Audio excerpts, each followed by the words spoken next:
Who are the heroes of recycling?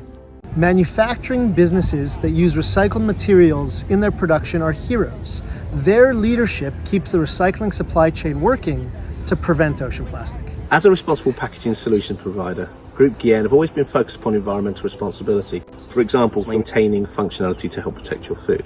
Here at Flake Plastics, we've been processing rPET flake for around 15 years. Without question, fermented ocean flake is by far and away the best. So far, we have purchased 400 million bottles that otherwise were at risk of going into the ocean. When we were introduced to the prevented ocean plastic supply chain, we recognised it was our opportunity to engage in a positive action to support global recycling efforts and add it to our already high recycled content in our packs.